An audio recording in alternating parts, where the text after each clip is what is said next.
sert de jeûner si tu ne le vois pas? De mortifier notre âme si tu n'y as point égard?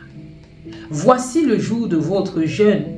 Vous vous livrez à vos penchants et vous traitez durement tous vos mercenaires. Voici, vous jeûnez pour disputer, pour quereller, pour frapper méchamment du poing. Vous ne jeûnez pas comme le veut ce jour, pour que votre voix soit entendue en haut. Mesdames et messieurs, vous avez bien compris, aujourd'hui nous allons parler du jeûne. Vous pourrez trouver ce verset dans Ésaïe chapitre 58, versets 3 à 4. Aujourd'hui, le Saint-Esprit a parlé à mon cœur et a voulu que je vous parle du jeûne, mesdames et messieurs. C'est important, je sais que ce sujet va parler à beaucoup de personnes jeûnent dans le but d'obtenir des bénédictions. Et ici, le Seigneur m'envoie vous parler. Qu'est-ce qu'il attend comme jeûne venant de vous? Pourquoi vous n'avez aucune réponse venant du Seigneur? C'est ce qu'il aimerait vous expliquer afin que vous reteniez et que vous gardiez ces instructions dans votre cœur afin de jeûner convenablement. Et vous allez voir, les cieux vont s'ouvrir et vous aurez des bénédictions sans fin. Mais avant toute chose, vous avez compris, je vous invite à vous abonner si ce n'est pas encore le cas. Active la cloche de notification afin de ne jamais louper nos enseignements et également partage massivement parce que cette chaîne permet de faire grandir ta foi, de faire naître cette foi-ci. Toutefois, celle-ci n'est pas encore née parce que je vous ai déjà dit que la foi, ça se travaille. On ne naît pas avec la foi. Le Seigneur a prévu pour nous une dose de foi lorsqu'on vit selon sa volonté. Il nous accorde notre dose de foi. Et cette foi, il l'a raffermi avec le temps. Parce que le but du diable, c'est de quoi? C'est d'altérer votre foi. Donc notre chaîne permet de faire grandir la foi, de faire naître cette foi et de l'affermir. Le Seigneur nous parle, le Seigneur nous instruit. C'est important et il permet ainsi d'ouvrir les yeux des aveugles, de faire entendre les sourds et il permet aux boiteux de marcher. Les boiteux, ce sont ceux-là qui sont un pas dans le monde, un pas dans le Seigneur. Ils ne savent pas sur quel pied danser. Ici, le Seigneur vous parle, vous enseigne et vous ramène à lui. Donc, c'est important de partager nos enseignements. C'est important de mettre un pouce en l'air, de liker, de mettre un amen en commentaire si les enseignements te permettent d'aller dans la bonne direction. Parce qu'il est écrit dans la Bible, la personne qui met la main à la charrue et regarde en arrière n'est pas digne d'entrer dans le royaume de Dieu. Ici, le Seigneur vous apprend donc à aller tout droit sans jamais regarder en arrière parce que toutes choses anciennes sont passées et il est en train de faire pour vous des choses nouvelles. Donc, tu as compris et joue le jeu. Revenons à notre enseignement, mes amis. Aujourd'hui, vous avez compris, on va parler du jeûne. Et ce sujet n'a pas été choisi au hasard. Le Saint-Esprit a parlé à mon cœur et il faudrait que je vous enseigne tel que le Saint-Esprit veut que je le fasse. Pourquoi j'ai tenu à vous enseigner sur le jeûne? Écoutez mes amis, moi également j'ai été mise à l'épreuve. Comment est arrivé ce sujet? Dans la famille, il y a eu des personnes qui ont voulu qu'on prie pour elles, pour qu'elles obtiennent des bénédictions venant du Seigneur. Et vous comprenez que lorsqu'une personne vous sollicite pour prier pour elle, c'est que elle se bat, elle prie depuis longtemps, mais elle ne voit pas arriver les faveurs du Seigneur dans sa vie. Donc, elle a besoin de l'aide des personnes afin qu'on prie ensemble pour ouvrir les voies et briser les liens du diable, du malin. Mais le problème, c'est que il n'y a pas que le malin qui joue en votre défaveur lorsque vous jeûnez. Beaucoup en sont la cause de leur manque de réponse venant du Seigneur. Et le Seigneur me l'a fait comprendre. Parce que lorsque des personnes sont venues me voir de prier pour qu'elles obtiennent des bénédictions, par la suite, moi-même, je pense que j'ai été guidée par l'Esprit Saint, j'ai écrit dans le groupe de la famille en suggérant qu'il fallait qu'on jeûne afin de briser les liens de l'ennemi pour que chacun puisse obtenir ses bénédictions. C'est là que ça devient très intéressant. En fin de journée, ma sœur me pose une question très importante, très cruciale, et je pense qu'elle également avait été habitée par le Saint-Esprit pour revenir vers moi sur ce sujet. Elle me pose cette question: qu'entends-tu par jeûner? Est-ce se priver de la nourriture? Et là, je suis dubitative, je ne connais pas réellement la vraie réponse à donner. Et je lui dis probablement. Probablement, il y a bien des façons de faire des jeûnes. Il ne faut peut-être pas uniquement se priver de nourriture. Parce qu'il y a des personnes qui ont un état de santé qui ne les permettent pas de se priver de nourriture. Il faut tenir compte de cela. Parce que nous avons des faux prophètes et des faux pasteurs qui viennent mentir au peuple de Dieu de jeûner pendant 40 jours, 40 nuits comme Jésus avait fait dans le désert. Mais comprenez que Jésus-Christ avait été guidé par le Saint-Esprit. Il n'y a que le Saint-Esprit qui peut vous guider vers le jeûne approprié à votre situation. Et c'est de là que je vais vous enseigner. Parce qu'ici, le Saint-Esprit est en train de me conduire, moi et ma sœur, vers le jeûne qu'il attend de chacun d'entre nous. Et ma sœur me posant cette question, je suis dubitative, je lui dis probablement. Le lendemain, lorsque je m'apprête à étudier la Bible afin que le Saint-Esprit me révèle ce que je dois enseigner cette semaine, j'ouvre ma Bible instinctivement. Je n'y pensais même pas. Je l'ouvrais tout simplement. Je n'ai même pas prié, disant au Seigneur, montre-moi. J'ai juste ouvert la Bible afin de feuilleter pour retomber sur le chapitre auquel je m'étais arrêtée la fois dernière. Et vous savez quoi? Mes yeux se sont posés sur le chapitre qui était en face de moi. Et le titre m'a interpellée parce que c'était le vrai et le faux jeûne. J'ai eu des frissons parce que c'était ça même l'objet de ma réflexion la veille avant de terminer ma lecture biblique. Ma sœur m'avait posé une question et j'avais eu un doute dans l'esprit.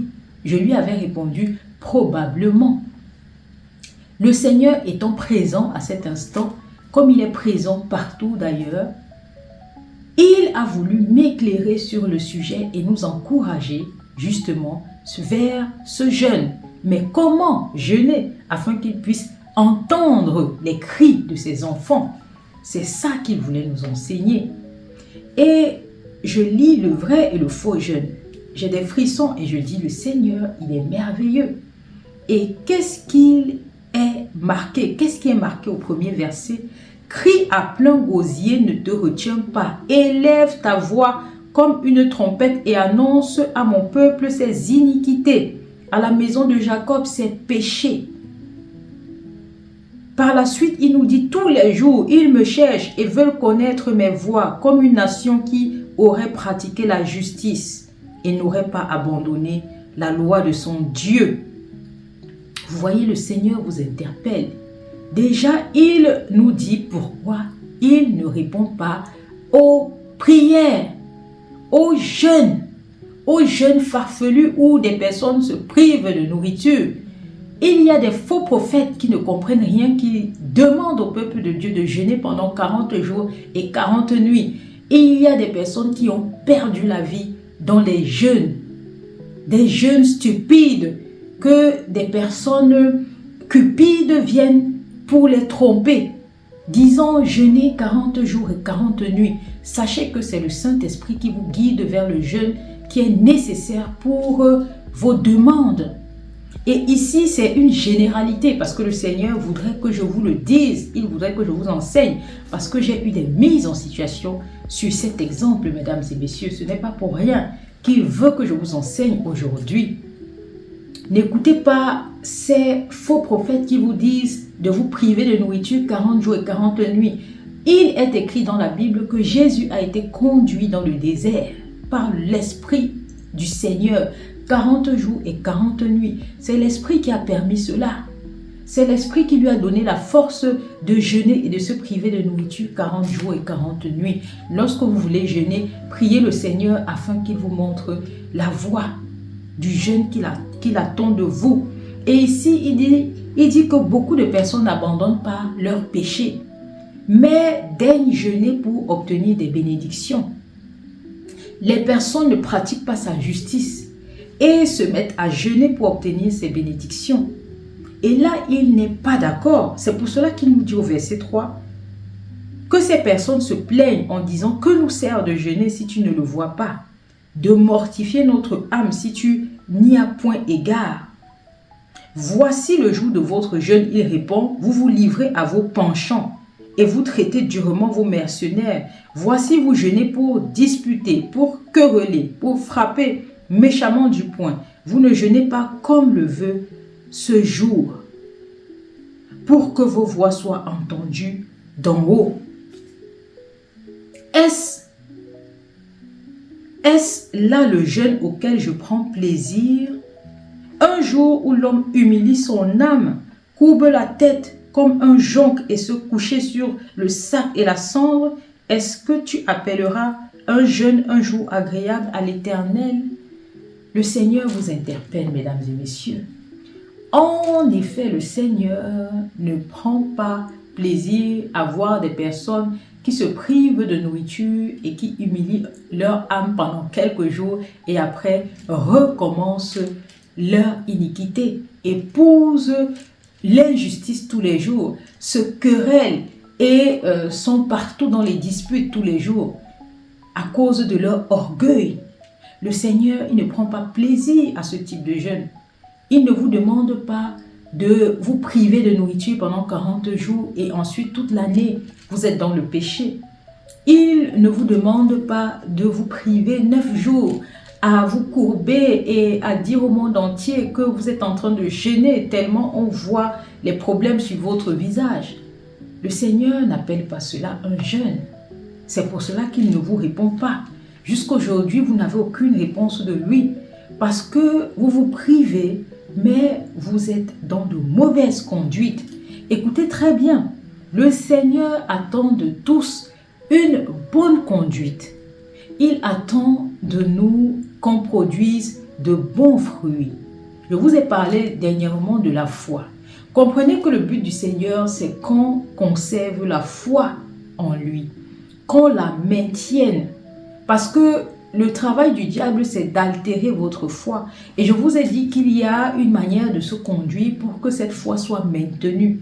Et lorsque vous êtes dans le péché tous les jours, lorsque vous êtes guidé par votre orgueil et que vous passez le temps à vous quereller avec vos frères, vous disputez, vous êtes dans l'injustice, qu'est-ce que cela cause à votre foi? Ça altère votre foi. Non seulement ça altère, mais déjà ça attriste le Saint-Esprit qui vit en vous et le Seigneur ne peut pas entendre vos cris. C'est pour cela que rien ne va.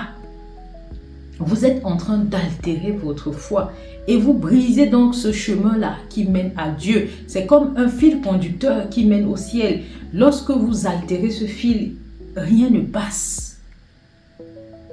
Vos voix ne montent pas vers le Seigneur, il ne vous entend pas et il est en train de vous dire cela aujourd'hui. Il ne prend pas plaisir à ce type de jeûne. Prenez garde. Il y a beaucoup de personnes qui jeûnent mais ne se détachent pas des mauvaises habitudes. C'est pour cela qu'il dit au verset 6, autant pour moi, « Voici le jeûne auquel je prends plaisir. » Et là, il commence à vous donner des instructions. Et c'est pour cela que j'aimerais que vous notiez step by step. Détache les chaînes de la méchanceté. Il y a beaucoup de personnes qui jeûnent, mais sont tellement méchantes envers le prochain. Le Seigneur revendique les 2 premiers commandements. Et il dit, tu aimeras ton prochain comme toi-même. Ça veut dire que tu ne prendras pas plaisir à oppresser le prochain, à insulter le prochain, à te quereller. Tu rechercheras la paix en toutes circonstances. C'est ce que le Seigneur est en train de te dire. Il veut que tu vives pour rechercher la paix partout où tu vas. Ça, c'est le comportement qui plaît au Seigneur. Débarrasse-toi de la méchanceté. Est-ce que tu penses que tu t'es débarrassé de la méchanceté? Il ne sert à rien de vouloir entendre la voix du Seigneur si tu continues à vivre dans l'injustice. Le Seigneur veut que tu pratiques sa justice. La justice la justice pour le Seigneur, autant pour moi, c'est faire ce qui est juste à ses yeux et non aux yeux des hommes. Tu ne dois donc pas te compromettre pour faire plaisir aux hommes. Tu ne dois pas bafouer tes valeurs et tu ne dois pas être un homme qui manque, qui n'est pas intègre. Parce que tu veux faire plaisir au monde, là tu es en train de désobéir à ton Dieu. Et le Dieu que nous servons, il est un Dieu fidèle. Il est un Dieu de justice. Il est un Dieu de miséricorde. Et comme il aime qu'on fasse la justice de ces choses justes, lui aussi il est juste. Si tu commets le péché, si tu es dans la méchanceté et tu veux ses bénédictions, il ne te les accordera pas. Parce que toi-même tu n'es pas juste envers ton prochain. Tu sais ce que tu dois faire qui est juste à ses yeux, mais tu ne le fais pas. Tu continues dans ta méchanceté. Il te demande de dénouer les liens de la servitude. La servitude, ici, c'est tout ce qui te rend esclave du péché. Tout ce qui te rend idolâtre, qui prend l'espace du Seigneur dans ta vie. Oui, le Seigneur nous dit, tu aimeras ton Dieu de tout ton cœur, de tout ton être, de toute ta pensée. Il est important de comprendre que le Seigneur voudrait qu'on vive pour exécuter sa volonté. C'est important de comprendre cela. Et il te demande de ne pas oppresser ton prochain. Il ne faut pas vivre dans l'orgueil. Le Seigneur te demande de ne pas vivre dans l'orgueil. Et ici, nous allons prendre Galates 5, versets 16 à 26. Marchez selon l'esprit, et vous n'accomplirez pas les désirs de la chair. Vous savez, lorsque vous marchez selon l'esprit, vous vous débarrassez des plaisirs et des désirs de la chair qui sont guidés par l'orgueil. Il est nécessaire de comprendre cela. La chair a des désirs contraires à ceux de l'esprit et l'esprit en a de contraires à ceux de la chair. Ils sont opposés entre eux afin que vous ne fassiez point ce que vous voudriez. Comprenez donc qu'il ne faut pas vivre en tant qu'un égoïste lorsque vous voulez que le Seigneur entende vos prières. Vous devez demander son Saint-Esprit et vous devez chercher donc à ce que cet Esprit vous guide. Vous devez faire taire les voies de la chair et c'est à lui de vous aider. Il ne faut donc pas altérer le Saint-Esprit en pratiquant la méchanceté tous les jours. Il faut vous débarrasser de tout orgueil et réclamer que le Saint-Esprit vous guide. Il vous dit au verset 19 de Galates 5, « Or, les œuvres de la chair sont évidentes. Ce sont la débauche, l'impureté, le dérèglement, l'idolâtrie, la magie, les rivalités, les querelles, les jalousies, les animosités, les disputes, les divisions, l'envie, l'ivrognerie, les excès de table et les choses semblables. » Il dit, « Je vous dis d'avance, comme je l'ai dit, que ceux qui commettent de telles choses n'hériteront point le royaume de Dieu. Mais le fruit de l'esprit, c'est l'amour, la joie, la paix, la patience, la bonté, la bienveillance, la foi, la douceur, la maîtrise de soi. La loi n'est pas contre ces choses. » Comprenez où le Seigneur veut vous emmener. Là, nous avons lu Galates chapitre 5, verset 16 à 22. C'est important, le Seigneur vous demande de vivre par l'Esprit. Il nous dit au verset 24, « Ceux qui sont à Jésus-Christ ont crucifié la chair avec ses passions et ses désirs.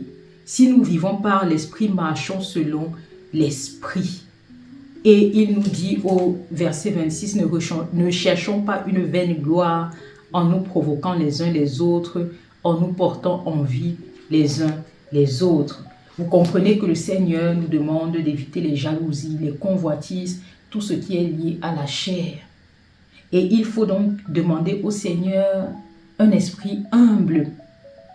Parce que c'est l'orgueil en fait qui nous conduit à nous comporter de la sorte. Et c'est pour cela que je vous ai noté ici, parce que lorsqu'on parle de l'orgueil, beaucoup de personnes vont vous dire qu'elles ne le sont pas. Et nous avons été confrontés à cette étape lorsque nous avons voulu faire le jeûne. Nous avons été confrontés à cette étape parce que nous sommes concertés en famille et nous nous sommes dit il faut qu'on se débarrasse de l'orgueil. Mais personne n'a voulu penser qu'elle avait de l'orgueil. Parce que justement, penser que vous avez de l'orgueil, ça blesse votre orgueil. Vous comprenez? C'est pour cela qu'il faut prendre le taureau par les cornes et accepter. C'est ça qu'on appelle la repentance. Vous repentir devant le Seigneur que vous avez de l'orgueil et lui demander de l'aide afin qu'il vous aide par l'Esprit Saint à combattre l'orgueil qui vous nuit et vous conduit à céder au désir de la chair. C'est important. L'orgueil a des fruits. Et si vous vous reconnaissez sur les fruits que je vais citer, sachez que demandez au Seigneur de vous aider à vous humilier sous sa puissance, afin qu'il vous guide vers un esprit plus humble. Lui seul peut cela. L'esprit est bien disposé, mais la chair est faible. Sans l'esprit qui vous guide, vous n'y parviendrez pas. On dit la vantardise. Défaut consistant à faire souvent son propre éloge. L'amour d'être glorifié, consistant à tirer vanité des paroles d'autrui. L'hypocrisie, l'entêtement refusant l'opinion d'autrui, pouvant être préférable à la nôtre. La discorde provenant du refus de renoncer à notre liberté pour favoriser la paix. La querelle se produisant par la vie de nos désirs contrariés. La désobéissance se manifestant par notre refus à une loi supérieure. Et sachez que lorsque vous voulez servir Dieu, il vous dit « Soumettez-vous à Dieu et le diable fuira loin de vous ». Si vous ne vous soumettez pas à Dieu, vous ne pourrez pas vivre selon la justice de Dieu et vous n'aurez pas donc ses bénédictions et ses faveurs. Il est en train de vous dire cela. Donc, il faut être dans la reconnaissance. Reconnaissez que vous êtes orgueilleux. L'orgueil, c'est cela qui a fait en sorte que le diable soit chassé du ciel parce qu'il voulait installer son trône au-dessus de Dieu, du trône de Dieu. Il a été créé par Dieu et il a voulu défier Dieu. Et la plupart des humains sont pareils. Beaucoup ne veulent pas une autorité au-dessus de leur tête. C'est pour cela qu'il y a beaucoup de païens. Ils ne veulent pas admettre qu'ils ont été créés par un seul Dieu qui est dans le ciel. Et ce Dieu qui est avec nous, parmi nous et en tous. Humiliez-vous sous la toute-puissance de Dieu et il vous aidera. C'est ça qu'il est en train de vous dire aujourd'hui. Si tu as reconnu que tu étais parmi ces fruits de l'orgueil, donc la vantardise, l'amour d'être glorifié, l'hypocrisie, la discorde, la querelle, la désobéissance, comprends que c'est de l'orgueil. Et l'orgueil est tellement subtil parce que ce sont les techniques du diable pour t'asservir. Et il vous dit, débarrassez-vous des liens de toute servitude. Vous avez compris ce que le Seigneur attend lorsqu'il vous demande de jeûner. Vous ne devez plus être esclave ni idolâtre. L'idolâtrie se manifeste par plusieurs types. Vous êtes idolâtre de l'argent. Nous sommes dans un siècle où les gens courent après l'argent au lieu de courir après la foi. Je vous ai dit que la foi doit être ce que vous voulez réclamer par-dessus tout. Parce que grâce à la foi, vous aurez tout. Parce que vous vivrez selon la volonté du Père. Est-ce que tu vis donc selon la volonté du Père? Toi qui voudrais qu'il exauce tes prières, est-ce que tu vis selon sa volonté? Est-ce que tu lui as demandé quelle est sa volonté pour ta vie? Ou est-ce que tu pourchasses tes projets, tes propres projets, de 20 projets qui sont en train de te rendre idolâtre et esclave du diable? Il faut prêter attention. Et il ne faut plus oppresser ton prochain parce que c'est l'orgueil qui fait en sorte que tu oppresses ton prochain.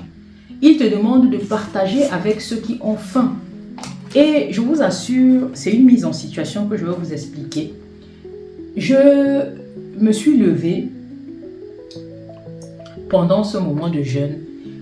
Et je suis allée retirer 10 € à la borne et je me suis dit, je devais aller bénir une personne sans abri, donner à une personne sans abri à manger. Donc j'ai retiré de l'argent dans le but d'aller donner à manger à un sans-abri. Mais sur le chemin, je voulais emprunter les transports. Et j'arrive à la gare, mon train est arrivé dans 4 minutes. Voici une dame qui s'approche de moi et me dit « Ma sœur, aide-moi à acheter le ticket. » Je regarde la borne, le temps, je vois à l'approche, mon train était à l'approche. Je suis donc entre le clou, le marteau et l'enclume. J'avais un rendez-vous et j'avais fait de telle sorte qu'il fallait que j'arrive genre 10 minutes en avance. Mais voilà donc mon train à l'approche et voilà une personne en détresse devant moi. Si j'aide la personne en détresse, je rate mon train et j'attends 20 minutes. Ce qui est sûr, soit j'arrive en retard, soit tout est en ma faveur et j'arrive à l'heure quand même. Et un cœur me dit, tu ne vas pas louper ton train. Ça, c'est la voix du diable. Parce qu'il veut vous amener à attrister le Saint-Esprit.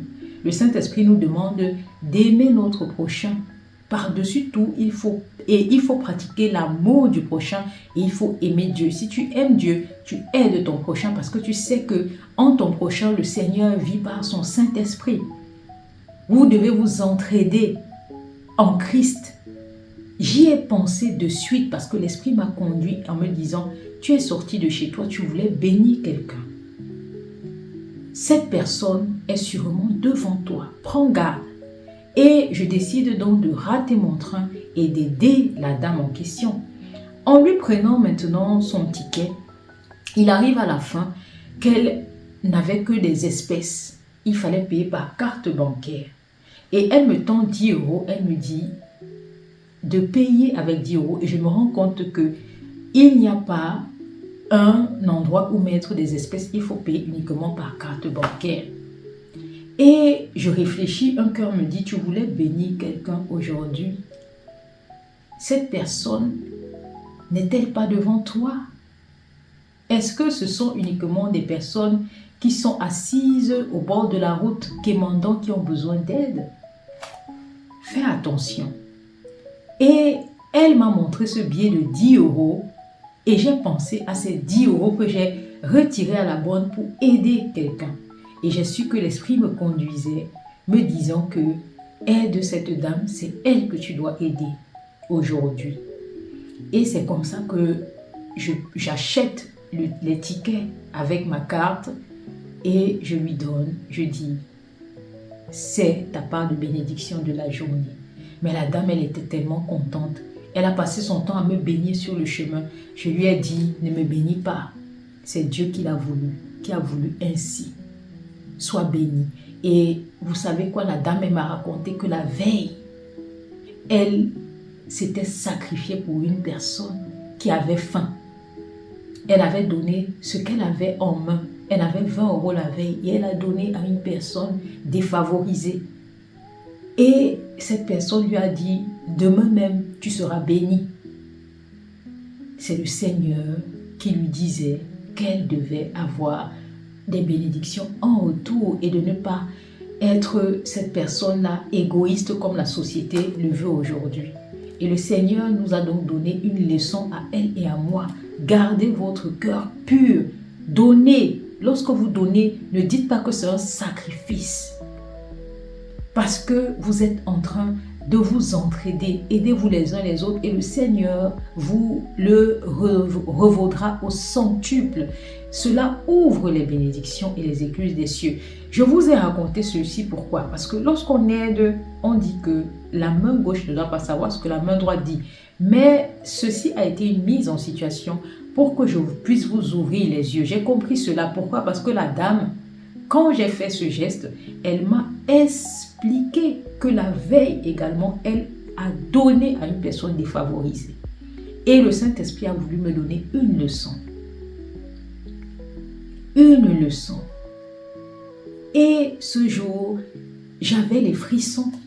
J'ai raté mon train, mais j'ai eu plus de joie à donner qu'à recevoir. Ce jour, j'ai compris ce qu'était avoir plus de joie qu'à donner qu'à recevoir. Parce que lorsque la dame m'a expliqué son parcours, ce qu'elle faisait pour des gens, j'ai eu des frissons et j'ai rendu grâce. Parce que j'ai su que j'étais en train de dire en fait Dieu, de venir en aide à Dieu. Il faut faire très attention. Pratiquez le bien. Fuyez la méchanceté, l'avarice, la cupidité. Et le Seigneur vous répondra. Et il te dit justement, partage avec ceux qui n'en ont pas. Et demande au Saint-Esprit de te guider. Parce que ceux qui n'en ont pas ne sont pas uniquement au bord de la route en train de quémander. C'est cet exemple que je voulais te donner. Et il te demande de ne pas mépriser ton prochain. Il te demande de pratiquer le bien en toutes choses, de faire ce qui est juste. Un exemple de ce qui est juste, j'ai également eu une mise en situation par la suite. Et je partais retirer mon colis dans la boîte aux lettres. Très bel exemple. J'arrive et je vois que le livreur n'avait pas bien mis le colis d'un des voisins dans son box. Le colis était mis de telle sorte que n'importe qui pouvait dérober cela. Et je suis face à un dilemme. Un cœur me dit, laisse, ne te mêle pas des choses qui ne te regardent pas. Attention, lorsque vous avez en vous cette parole-là qui vous rend égoïste, sachez que c'est le malin qui vous pousse à la faute. Et moi, dès que j'ai ça dans mes pensées, je fais le contraire. Je fais le contraire. Mais j'ai failli tomber dans le piège. Lorsque les pensées du malin viennent dans mon esprit et me disent, laisse, ne te mêle pas de ce qui ne te regarde pas. Prends ton colis et va-t'en. Je prends mon colis, je m'en vais. Un cœur me dit, donc tu vas laisser quelqu'un dérober le colis de cette personne. Si cette personne n'a pas ce qu'elle a commandé, que diras-tu? Est-ce que tu vas laisser ça? Ça te coûte quoi de prendre le colis et aller toquer chez la personne? La personne est là en ce moment. Prends le colis et va donner à la personne. Rebrousse chemin. Je vous assure, j'ai rebroussé chemin. J'ai pris le colis, j'ai cherché l'appartement de la personne, j'ai sonné et la personne était heureuse d'avoir une livraison à domicile d'une personne, d'une âme charitable. Et c'est comme ça que j'ai senti le Saint-Esprit en fait dans mon cœur. Et quand c'est comme ça, ça rehausse les bénédictions. Et je vous raconte ça pourquoi? Parce que je sais que le Saint-Esprit a fait une mise en situation afin que je vous enseigne. Ce sont des bons gestes qu'il faut avoir au quotidien pour attirer le regard de Dieu et ses faveurs dans votre vie. Je ne sais pas si vous comprenez. Là, j'ai fait ce qui était juste aux yeux du Seigneur. J'ai pris le colis qui pouvait être dérobé. Je n'ai pas pris en compte celui qui est venu déposer. Ce n'est pas grave, il n'a pas bien fait son travail. Mais est-ce que moi, je vais voir ce qui a été mal fait et passer comme l'histoire du bon samaritain et toutes ces personnes qui sont passées laissant la personne couchée au sol? Il faut faire ce qui est juste aux yeux du Seigneur. Jeûner, ce n'est pas courber son âme une journée, ce n'est pas se priver de nourriture pendant quelques jours et conserver ses iniquités. Le Seigneur veut que tu te débarrasses du joug du péché. Il veut que tu saisisses son joug doux et léger. Donc, il veut que tu fasses sa volonté. Il veut que tu sois une personne qui pratique de la justice et de l'amour. Il veut que tu sois une lumière pour ton prochain. Vous voyez cette femme que j'avais croisée et à qui j'ai acheté un ticket, elle a été émue et elle m'a raconté qu'elle donne sans attendre en retour et la veille même elle le faisait pour une personne démunie. Et vous voyez, le Seigneur la conduise à moi. pour me mettre en situation afin que j'apprenne et que j'ai cette leçon à partager avec vous. J'étais entre le marteau et l'enclume. Le train arrivait et elle a débarqué me demandant « Aide-moi ». Et je me suis dit, je loupe mon train et je suis en retard à mon rendez-vous où j'aide la dame. Un cœur me disait, vas-y, tu vas louper ton train et ton rendez-vous, ce n'est pas bon. Ça, c'est le méchant, c'est l'ennemi, il vous pousse à la faute. Un cœur me dit, aide cette personne, fais ce qui est juste aux yeux du Seigneur, même si tu loupes ton rendez-vous, ce n'est pas grave. Et quoi qu'il arrive, le Seigneur rendra favorable ton chemin. Ton rendez-vous ne sera pas manqué. Aide la dame. Et j'ai choisi de louper le train, d'aider la dame et de surcroît lui donner cadeau ses tickets. Et ça a été une bénédiction pour moi parce que j'ai eu beaucoup de joie à donner qu'à recevoir. C'est comme ça que vous êtes une lumière pour les nations. Parce que cette dame, je suis persuadée qu'elle est allée avec un enseignement parce que je lui ai parlé de son cœur. Je lui ai dit à quel point il ne faut pas dire qu'on fait des sacrifices parce qu'elle m'a dit je me sacrifie trop pour le prochain. Je dis non, tu ne te sacrifies pas. Tu fais ce qui est juste aux yeux du Seigneur. Tu fais en fait ce qui devrait être fait par la société. Nous vivons dans une société où les gens ont peur et ne vivent que par les angoisses et deviennent égoïstes. Pourquoi? Parce qu'elles veulent amasser pour sécuriser leur avenir. Mais si tu fais ça, tu fais comme l'insensé qui ne partage pas, qui n'aide personne. Et le Seigneur va t'écourter ton temps. Le temps est donné par le Seigneur et il veut que tu pratiques les fruits, de bons fruits de l'amour. Et c'est ça qu'il nous enseigne aujourd'hui. Il veut que tu aies de bons fruits. Il veut que tu sois une lumière pour la société. Ta lumière, écoute, verset 10. Si tu donnes ta propre subsistance à celui qui a faim, si tu rassasies l'âme indigente, ta lumière se lèvera sur l'obscurité et tes ténèbres seront comme le midi. L'Éternel sera toujours ton guide.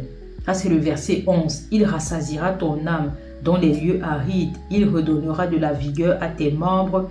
Tu seras comme un jardin arrosé. Tu comprends? C'est ça que le Seigneur attend de toi. Et j'espère que tu as compris. Aujourd'hui, tu m'as vu, en même temps, je buvais de l'eau parce que je fais cet enseignement et j'ai mal à la tête. Mais j'ai la force et le courage que le Seigneur me donne tous les jours pour t'enseigner quoi qu'il arrive. Et aujourd'hui, j'ai tenu donc à t'enseigner sur le jeûne. Il est nécessaire de ne pas te priver de nourriture, mais appeler le Seigneur afin qu'il te guide par son esprit à ce qu'il attend de toi quand tu parles de jeûne. Et là, il me l'a dévoilé. Pourquoi? Parce que ma soeur m'a posé la question et je ne savais pas réellement. J'ai juste déposé au pied de la croix que j'aimerais jeûner avec ma famille pour qu'on puisse avoir des bénédictions. Et là, le Seigneur m'a dit, qu'est-ce que c'est que le vrai et le faux jeûne? Parce que moi, intérieurement, je m'apprêtais à me priver de nourriture en même temps. Le Seigneur m'a dit, ça ne se passe pas comme ça. Tu dois pratiquer le bien tous les jours de ta vie. Tu dois aimer ton prochain. Tu dois faire ce qui est juste à mes yeux. Tu ne dois pas être méchant. Vous savez, l'exemple du colis que j'ai récupéré pour mon voisin, ça c'est un exemple de bons fruits qu'attend le Seigneur. Si je n'avais pas pris cela, j'aurais été d'une méchanceté pour mon prochain. Parce que j'aurais permis à ce qu'une personne qui n'avait pas de bonnes intentions vienne dérober le colis. Et je suis allée livrer le colis et ça a été un geste d'amour pour le prochain. Vous voyez, ça entre dans la catégorie de ne sois pas méchant, sois juste, fais ce qui est bon, pratique le bien, aide les personnes défavorisées, les âmes indigentes, donc ceux-là qui ont besoin de réconfort, aide ces personnes. Et tu verras, le Seigneur va arroser ton jardin tous les jours de ta vie, tu crieras et il te répondra. Il ouvrira des portes il brisera les verrous des fers, il chassera le malin de ta vie. Parce qu'on dit soumets-toi à Dieu et le diable fuira loin de toi. Si tu exécutes sa volonté, tu te soumets déjà et tu verras, il répondra à tout. Il est en train de te dire cela aujourd'hui. Donc, prends garde et change tes habitudes. Chasse l'iniquité de ta vie et accroche-toi à ta foi et demande à l'Esprit de te guider. C'est pour cela que je t'ai lu Galates 5, versets 16 à 26. Va relire cela et mets tout ça dans l'esprit. Donc voilà mon ami, j'espère que cette vidéo t'aura plu. Si tel est le cas, 1% les likes, partage, abonne-toi et on se retrouve pour une prochaine édition de prochains enseignements de Ma foi, mon combat.